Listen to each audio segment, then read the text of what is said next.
welcome to Howard Park, West Palm Beach. We are here on this beautiful day with Hector Diaz as we follow him on his Frame Your Neighborhood adventure as he adds to the city's public art collection. Everyone say, "Hola, Hector!"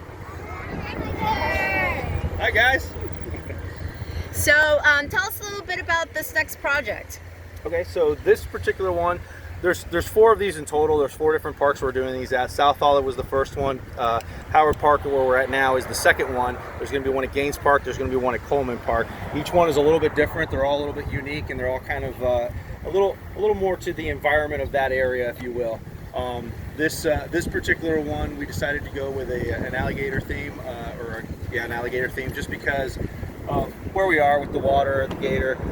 This is actually an old turning basin when they used to run the little tugboats out from, I guess it was the Everglades, that kind of area, and out west, that they would bring in with sugarcane and stuff, and they would use this as a turning basin to turn the boats around and go back up the canals. So just thought it would be fun to do a little kind of homage to that, that lake, I guess, if you will, that turning basin. So we have the alligator surfacing, and the piece is actually 3D.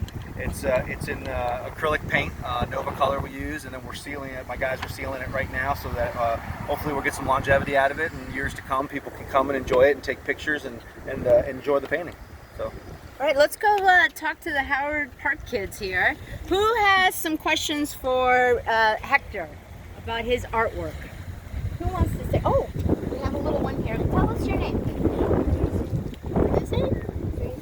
Hi, Jason. What do you have to? What's your question? You should add 2 more turtles. I should add 2 more turtles. Well, maybe there's like a lot of turtles, but they're just under the water and you don't see them. There's probably a lot of them out there that you don't see. They're all just kind of swimming around and doing their own thing, right? Yeah. What do you? Tell us your name. Madison. Madison, what's your question? Why is it only 3D when you take a picture? Okay, so the 3D aspect of it, the way your eyes work and the way the camera works, it is a little bit different. When you're looking at something, your eyes take everything around it into consideration. So no matter how hard you look at this and you say, I'm trying to think that it's 3D and looking at it from the right spot, your eyes see everything else around it, and your brain registers that it's flat. So there's nothing you can do about it because you're smart and your brain tells you it's flat.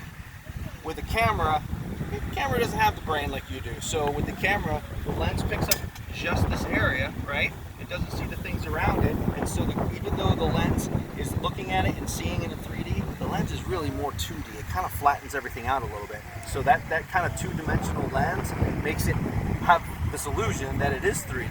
So it's your brain that tells you that it's not 3D, but the camera's not as smart as you. Isn't that cool? Very well said. Hi guys, what's your name? Jaden. So what are your questions today? How long did it take to make it? Mr. Hector? This one was 2 days. So we worked last week Monday, and then we came back on Wednesday and finished it up. But I would say 1 full day and then 1 like half to 3/4 day. Yeah, it wasn't too bad. Do you have a question too? What was your question?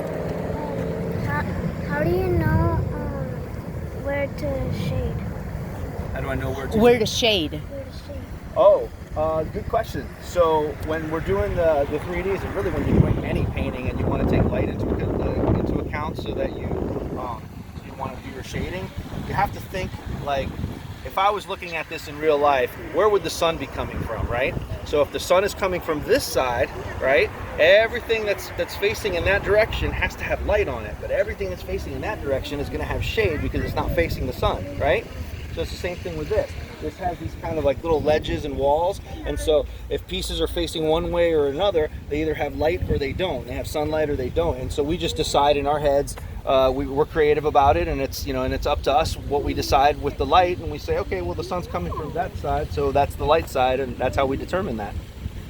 All Good right, question, who else has some big questions over here? What is your name? My name is Brianna. Brianna?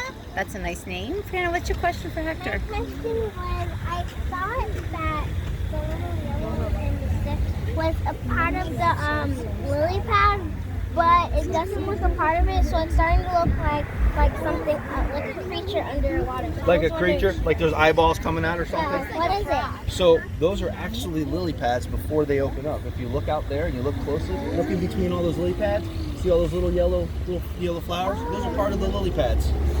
So when we were working on this, we had a basic idea of what we were going to do, but honestly, we sat here and we kept looking out there and saying, oh, that's cool, let's draw that. So we kept putting those things in there so that it would match. It would be nice if they put a duck.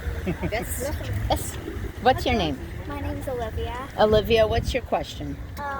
After all, like the white coating, you're gonna like the glossy kind of coating. Are you gonna do any more like details over it? Nope, that's it. Once we have that coating on there, we can't really paint on top of it anymore because it won't stick. When we first painted it, we painted down a primer coating. It's called gesso, but it's a primer, and that is basically a white paint that sticks really, really good to the concrete, and then the other paint sticks really, really good to that paint. So once we paint this coating on it, though, it'll dry clear. You won't see it anymore. You can see they're putting it on and it's white, but it's already clear over here. As it dries, it's just going to go clear, and that's going to protect this paint, but we can't paint on top of it after that. Like you can walk on it when people come by and you won't be here anymore? Yep, once it's completely dry, we're going to take these away, take the barricades away, and you're going to actually be able to pose with it and take pictures with it and walk on it, and that's the idea behind it. It's going to be awesome. You guys are not going to do no more pictures?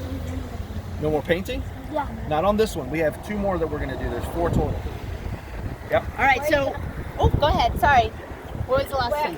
Where are you going to put like the other 2?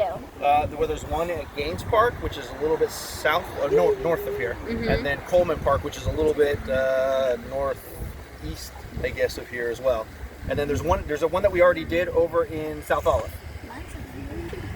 So I have a question. Who loves this painting, and who's going to come back with mom and dad, cousins, grandma, grandpa, everybody to take photos? Yeah? How about we shout it out? Who's going to come out like, I'm coming out? All right. What do we say to Hector? Thank you. Thank you guys. Appreciate you guys coming out. Awesome.